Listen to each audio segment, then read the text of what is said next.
So for my 10th anniversary, we went to Cancun and we went to a five-star hotel. It was the JW Marriott, and it was with this Club 91. It was this Club 91 sort of elite kind of upgrade to this five-star hotel. And I was really blown away by the initial kind of VIP check-in process that they offered us. And I wanted to explain how that experience completely kind of rewrote the way the touch points go for through this experience as opposed to just an ordinary four-star hotel.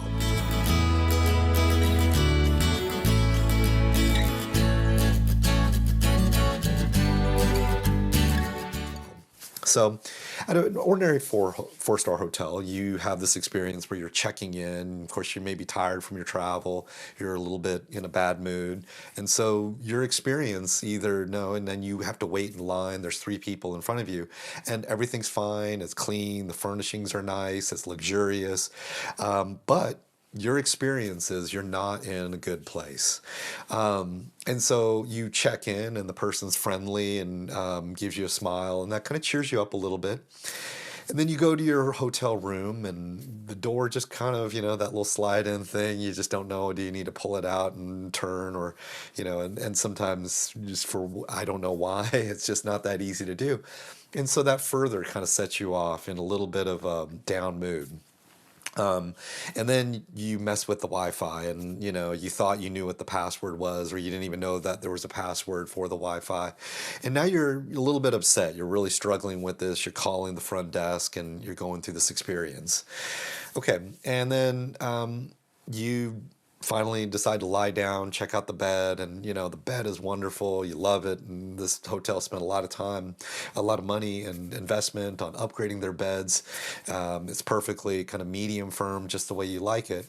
But the pillow, it's a little bit too fluffy for your liking. So there's this kind of mixed experience. It's positive, but there's also this kind of neutral experience. I can live with this pillow, but pillows are something that are very subjective to your liking. Okay.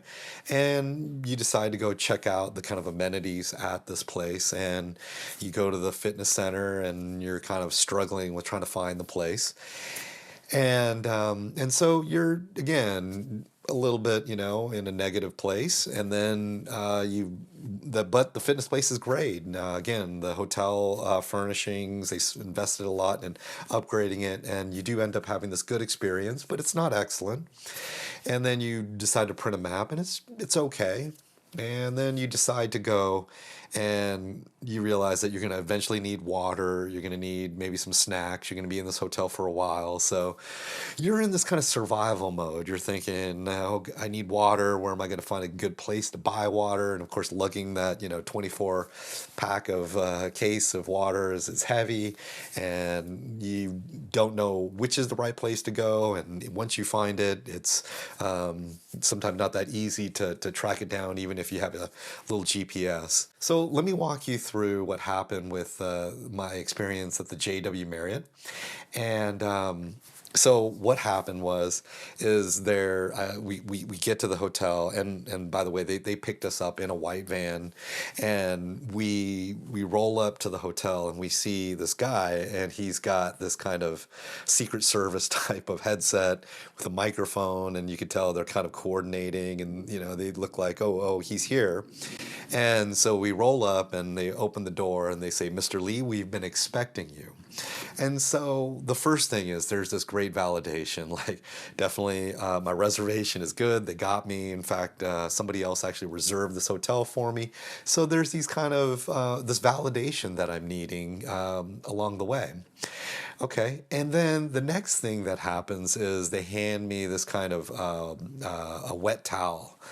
And this is just one, I'm just, kind of tickled by the thought that they put into giving me this wet towel. Then they hand me this kind of lemon infused kind of water.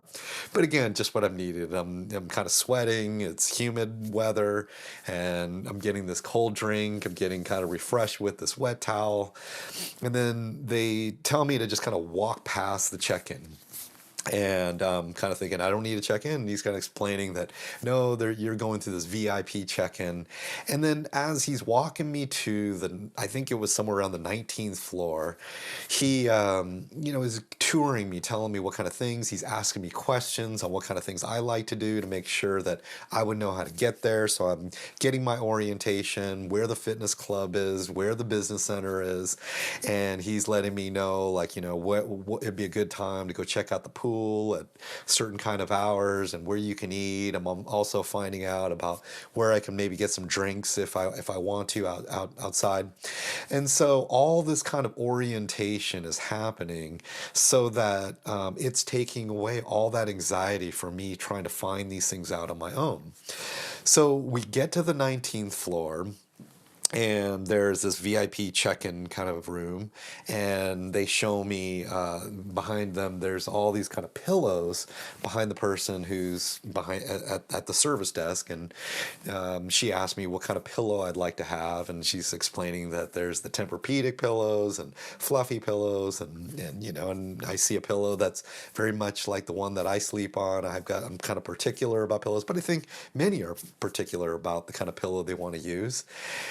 And, right now, of course, you're flattered, you feel pampered, but, it's not just about, being pampered for pampered's sake. They're really offsetting all the kind of touch points that I had experienced with the previous scenario that I was explaining. And so then he walks me into this kind of lounge area where they serve, I think, maybe 2 meals a day, and there's always snacks and just kind of water, and it just kind of meets your need. I don't think that lounge costs, hundreds of dollars a day to maintain per person, but the idea of you're kind of living in this place and just being able to go and kind of get something to drink when you're thirsty is just a wonderful thing. And then, I'm ready to go immediately walk around. I don't need to kind of worry about my food and drink and kind of, quote, quote, fend for myself. Okay, so I just wanted to give you this kind of experience. Now, my point in sharing all this is not that you need to spend, this luxurious amount of money to kind of please somebody. My point is that the JW Marriott in Cancun, or whoever was planning this, was definitely not just thinking about better marble. They weren't just thinking about better kind of customer staff. Somebody was thinking about experience. Somebody kind of injected the check-in process at a different spot. Then they made sure that all the things that that person would kind of be interested are presented them beforehand.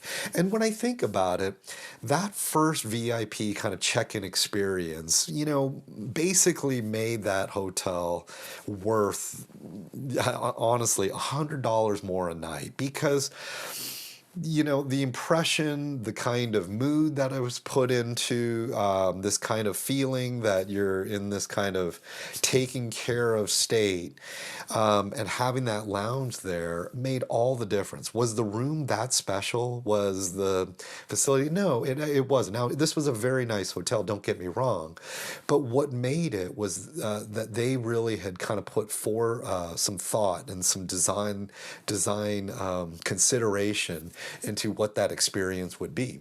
So in conclusion, what I wanted to point out to you that it's not just about the visual design and the things that you see, and it's not just about the things that are existing today. To think about touch points, we have to be thinking about the complete experience and realize that there is almost an unending amount of kind of ways that we can shape those kind of touch points and insert touch points. And there's lots of room for shaping the experience of touch points. So if you stuck this long, one of the best ways you can support the channel is by leaving a comment. And the next thing that would be great is if you could just like this video. So thanks for sticking with me. I'll see you on the next episode.